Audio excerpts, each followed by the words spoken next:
आवाज़नामा channel पर खुश आमदीद। नुदरत बड़ी शौकीन मिजाज औरत थी, मगर उसकी बेटी उज़मा इस जैसी ना थी। वो बहुत सीधी सादी लड़की थी। मेरे साथ इसकी दोस्ती हो गई, तभी इसकी खातिर नुदरत आंटी के घर जाया करती, क्योंकि हम एक क्लास में थे। उज़मा के वालिद का नाम वलीद था, हम उनको वलीद अंकल कहा करते। वो बहुत नेक नियत और अच्छे दिल के इंसान थे। एक अरसा से हमारे पड़ोस में आबाद थे। बाबा की अंकल वलीद से अच्छी दोस्ती थी। जब फारग वक्त मिलता, वे दोनों हमारी बैठक में शतरंज की बाजी लगाते और चाय का लुत्फ भी उठाते। आंटी नुदरत अपने शौहर से कुछ मुख्तलिफ मिजाज की थी। वो खुद को बना संवार कर रखती और घूमने फिरने की शौकीन थी। 4 बच्चों की माँ थी, फिर भी गैर शादीशुदा लगती थी। लड़कियों में मिल बैठती तो लड़कियों के जैसी नजर आती। ताहम अपने बच्चों का ख्याल भी करती, इनको साफ सुथरा रखती। खास तौर पर उज़मा पर तवज्जो देती थी। उज़मा हंसमुख लड़की थी। कुछ दिनों से मैं महसूस कर रही थी कि वो दिखी रहने लगी है। खेलने और पढ़ने में भी दिलचस्पी नहीं लेती। एक दिन मैंने पूछा, उज़मा क्या बात है, घर में कोई मसला है? उसने कहा, आजकल अम्मा बाबा में लड़ाई होती है, तभी हम बहन भाई परेशान रहते हैं। एक दिन मैंने अम्मा को कहते सुना, खुदा जाने नुदरत के घर को किसकी नजर लग गई है। अच्छा भला हंसता बसता घर तबाह हो रहा है। किसी घर में भी रोज की लड़ाई अच्छी नहीं होती। देख लेना नताशा, जरूर कुछ ना कुछ होकर रहेगा। होनी होकर रहती है। नुदरत आंटी और वलीद अंकल का झगड़ा रंग ले आया। वलीद अंकल अच्छे खानदान से थे, एक महकमे में छोटे ऑफिसर थे। तनख्वाह बस मुनासिब थी, दियानतदार थे, रिश्वत नहीं लेते थे। रिस्क हलाल पर गुजारा था, लेकिन उनकी बेगम शुरू से ही तेज तर्रार खातून थी। वो जेवर बेच कर फैशन के कपड़े और मेकअप का सामान खरीद लेती थी। आमदनी से ज्यादा अखराजात की वजह से घर का बजट तहबाला होने लगा। इसके बावजूद आंटी नुदरत की फरमाइशें कम न हुई तो उनके घर में झगड़ा होने लगा। एक रोज ये बुरी खबर सबने सुन ली कि उनके दरमियान तलाक हो गई है। लोग कहते थे नुदरत की गलती है, खुदा जाने किसका कसूर था। सजा तो उनको मिली जिनका इस किस्से में बिल्कुल कसूर न था। उनके 4 बच्चे रिश्तेदारों में बट बटाकर दरबदर हो गए। अंकल वलीद चूंकि रिश्वत की आमदनी से नफरत करते थे, तभी बीवी की नाजायज फरमाइशें पूरी ना कर पाते। हमारे मोहल्ले में नसीर नामी एक शख्स महकमा माल में क्लर्क था। यह भी हमारा पड़ोसी था, लेकिन ऊपर की आमदनी से इसके घर में रुपए पैसे की रेल पेल रहती थी। इसके बीवी बच्चे रुपए उड़ाते और नुमाइशी जिंदगी गुजारते। नसीर की बीवी मदीहा से नुदरत आंटी की दोस्ती हो गई। वो इस औरत पर रश्क करने लगे और उसके रहन सहन की भी। वो भी अपने शौहर से इसी तरह की चीजों का मुतालबा करने लगे जैसी मदीहा के पास होती। अंकल उनको समझाते, खुदा की बंदी, वो आदमी रिश्वत लेता है, मैं नहीं लेता। फिर मैं तुमको क्यों कर सोने की चूड़ियां बनवा कर दे सकता हूँ? मेरी तनख्वाह इन अयाशियों की मुतहम्मिल नहीं हो सकती। ये बात मगर नुदरत की समझ में नहीं आ सकती थी। वो कहती थी कि नसीर तो तुम्हारे दफ्तर में क्लर्क है और उसकी आमदनी तुमसे कई दर्जे ज्यादा है। आखिर ऐसा क्यों? तुम जरूर अपनी आमदनी हमसे छुपाते हो और कंजूसी से काम लेकर रुपया जमा कर रहे हो। आखिर ऐसी दौलत किस काम की कि बीवी बच्चे बेचारे छोटी छोटी खुशियों को तरसी। बिलाखिर नुदरत ने अपनी काया पलट ली। उनके हाथों में सोने की चूड़ियां और कानों में तलाई बालियां चमचमाने लगी। अब जो शौहर दफ्तर किरा लेते, ये सांवर कर अपनी राहों लेती और बच्चे बेचारे कसम पुरसी के आलम में फिरते। महल्ले वाले इन तब्दीलियों पर अंगुश्त बादिंदा थे। पहले नसीर खामोश रहे, फिर इस खामोश समंदर में तिलातिम पैदा हुआ।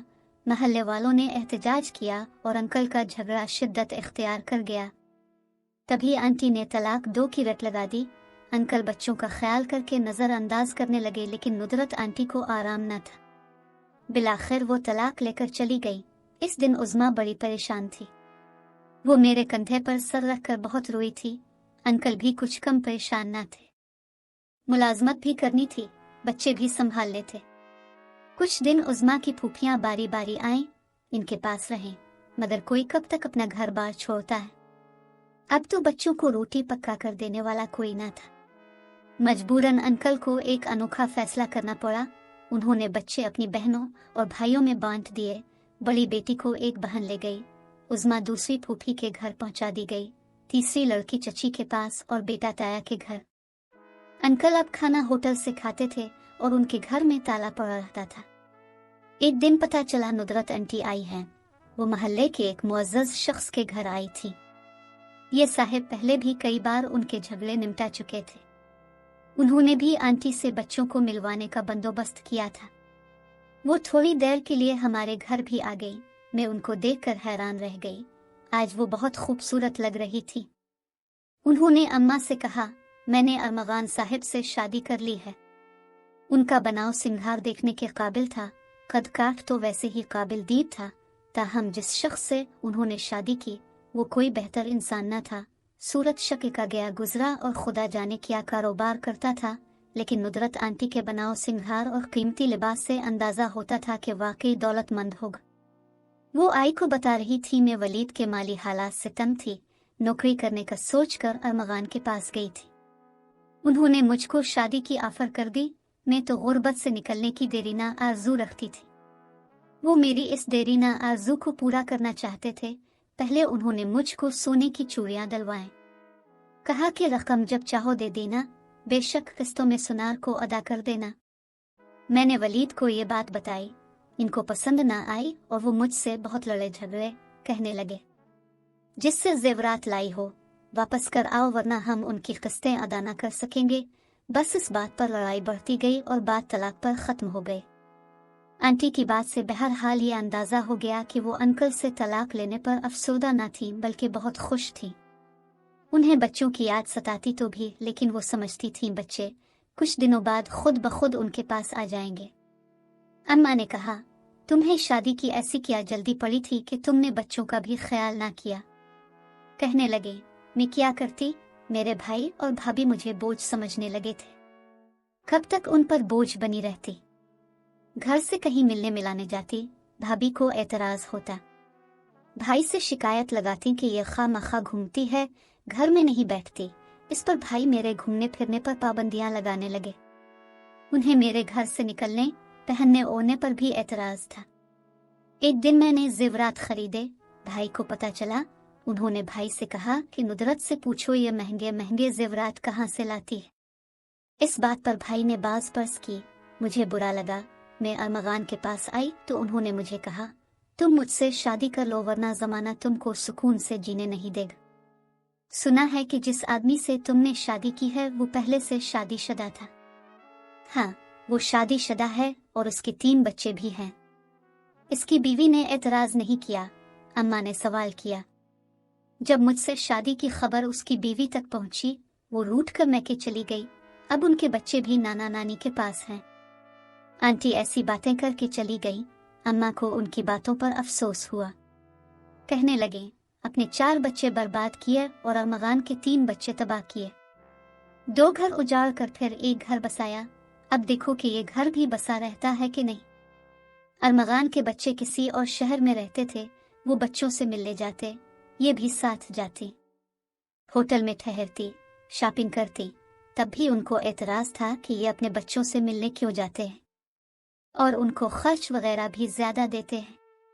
2 साल बाद एक रोज हमने सुना कि अरमगान और आंटी नुदरत की बहुत लड़ाई हुई है। ये भी सुना कि अरमगान के पहले ससुर फौत हो गए हैं और उन्होंने वसीयत की है कि मेरी बेटी और उसके बच्चे इस वक्त तक अरमगान के पास नहीं जाएंगे जब तक वो अपनी दूसरी बीवी नुदरत को तलाक नहीं देगा। जब अरमगान अपने बच्चों से मिलने गए, उनके मामू ने ना मिलने दिया कि वालिद की वसीयत यही थी। अरमगान बच्चों से प्यार करता था। उसने आखिरकार अपने बच्चों को हासिल करने के लिए नुदरत को तलाक देने का फैसला कर लिया। एक दिन सबने देखा कि अरमगान ट्रक लाया है और उस पर सामान लोड करवा रहा है। जब सामान लोड हो चुका और वो गाड़ी में बैठने लगा, अचानक नुदरत आए जो शॉपिंग करने गई हुई थी। उन्होंने ये नज़ारा देखा तो शौहर से पूछा कि ये सब क्या है और तुम कहाँ जा रहे हो, मुझे बताए बगैर सामान समेत। तभी वहां लोगों का हुजूम इकट्ठा हो गया। लोगों के जमा हो जाने की वजह से अरमगान को हालात संभालना पड़े। इस वक्त तो इसने नुदरत को साथ बिठा लिया और कहा, मैं तुम्हारे ही लिए तो शिफ्टिंग कर रहा हूँ एक नए बंगले में। तुमको इस वजह से ना बताया कि सरप्राइज देना चाहता था, लेकिन अपने शहर ले जाकर उसको तलाक दे दी और खुद पहली बीवी के घर चला गया। अब नुदरत आंटी की जुर्रत न थी कि पहली बीवी के घर जाती, वो यकीनन उनको बेइज्जत करके घर से निकाल बाहर करते। कोई चारा न था वापस अपने भाई के घर वापस आ जाने की। एक रोज वालिद साहब एक दोस्त के तवस्सुत से अरमगान के पास गए। पूछा, जब तुमने इसको तलाक ही देनी थी तो शादी क्यों की? इसके बच्चे दर बदर हुए और वो बेचारी बेघर भी हो गई। तुमको इसका आसरा नहीं तोड़ना था। वो ऐसी औरत है जिसकी ख्वाहिशात के समंदर का कोई किनारा नहीं। इसको रोज एक नया जोड़ा चाहिए और जेवरात से इसका दिल नहीं भरता। हफ्ते में 2 बार शॉपिंग करने जरूर जाती है। जब तक रात का खाना होटल से न खाए इसको जीने का लुत्फ नहीं आता। मेरा तो आधा कारोबार उसकी नजर हो चुका है, बाकी आधा रह गया है। इसको बचाना है वरना मैं भी बाकी ना रहूंगा। इस औरत में घरेलू औरत जैसी कोई सिफत नहीं है। अरमगान ने ये बातें कही तो बाबा को और भी अफसोस हुआ। अम्मा कहने लगे, नताशा के बाबा देखो तो सही, नुदरत को अपने जिगर गोशों का भी ख्याल नहीं आया। कल जब इसके बच्चे जवान होंगे अपनी माँ के बारे क्या सोचेंगे? आप क्यों अरमगान के पास गए? भाड़ में जाए ये दोनों। अम्मा बोली, वलीद मेरा दोस्त है, मुद्दत का पड़ोसी है, मुझसे इसका दुख देखा नहीं जाता, गमज़दा रहता है बच्चों के लिए। सोचा नुदरत के हालात मालूम करूं, शायद इनके बीच दोबारा सुलह की कोई सूरत निकल आए। अब कहाँ होने लगी सुलह, तलाक हो गई, वो भी नुदरत ने खुद अपनी मर्जी से ली है। अब क्या दोबारा शादी करेगी वलीद से? वालिद साहब अम्मा की बात सुनकर चुपके हो रहे। इस वाक़े को बहुत दिन गुजर गए। फिर एक रोज हम ये देखकर हैरान रह गए कि आंटी आई हैं, बुरी हालत में के पहचानी न जाती थी। मामूली लिबास, बाल भी उलझे हुए, लगता था बहुत दुखी है। अम्मा ने हैरत से देखा, नुदरत ये तुम हो? क्या हो गया है तुम्हें? नताशा की अम्मा, बस न पूछो, कौन सा दुख नहीं है। सच कहूं तो दुनिया में किसी शय की कोई हकीकत नहीं। आज तजुर्बे ने मुझे ये सिखाया है कि दुनिया की दौलत भी मेरे पास हो तो वो मुझे खुशी नहीं दे सकती जो एक माँ को अपने बच्चों को गिले लगाकर हासिल होती है, बशर्ते के शौहर नेक हो। आज नुदरत रास्त पर आ गई है मगर दुनिया की ठोकरें खाकर। अम्मा ने खुश होकर बाबा को आवाज दी, अब उनके दुखों का कुछ मुदावा करो, हम पड़ोसी हैं, आखिर हमारा भी तो कुछ फर्ज है और पड़ोसियों का हक होता है। तुम वलीद को जाकर समझाओ कि वो नुदरत से दोबारा निकाह कर ले ताकि इसके बच्चे फिर से महवर पर आ जाएं। वालिद साहब अम्मा की बात सुनकर दंग रह गए। कुछ देर सोचने के बाद बोले, अच्छा नुदरत से कहो मैं वलीद से बात करूंगा, शायद वो मुश्किल से मान जाए। वालिद साहब ने अंकल वलीद से बात की। वो कहने लगे, अब ये मेरा मामला नहीं है, वो काफी सियाने हो गए थे। वालिद ने दोबारा कोशिश की, वो टाल मटोल कर गए। कुछ दिनों बाद उज़्मा मुझसे मिलने आई। अब वो काफी समझदार हो गई थी और 7वीं का इम्तिहान दिया था। मैंने पूछा, उज़्मा क्या तुम्हारा दिल नहीं चाहता कि तुम्हारी अम्मा और बाबा फिर से एक हो जाएं? तुम्हारा भी एक घर हो जहां तुम सब साथ रहो। वो कहने लगी, बहुत जी चाहता है, क्या बताऊं घर क्या होता है। अपना घर तो जन्नत होता है, लेकिन हमसे तो ये जन्नत कब की दूर हो गई है। दूसरों के घरों में रहने से जो ज़हनी अजियत से गुजरना पड़ता है वो सिर्फ मैं ही जानती हूँ, लेकिन क्या करें, मजबूरी है। तो फिर तुम अम्मा को लेकर आओ और तुम सब साथ रहो, ऐसा हो तो सकता है। हाँ हो तो सकता है, लेकिन चाची और फूफियाँ नहीं मानती, वो बाबा को इस तरफ सोचने ही नहीं दे रही, इनको अम्मा के खिलाफ भड़कती रहती है। अगर मेरे बस में होता तो मैं ज़रूर दोबारा अपने बाबा और अम्मा को मिला देती। हम सब फिर एक जगह हंसते खेलते। वो खलाओं में घूरती हुई बोली, जैसे वहां किसी गुमशुदा जन्नत को तलाश कर रही हो। उम्मीद है आज की कहानी आपको पसंद आई होगी। अगली वीडियो तक के लिए खुदा हाफिज।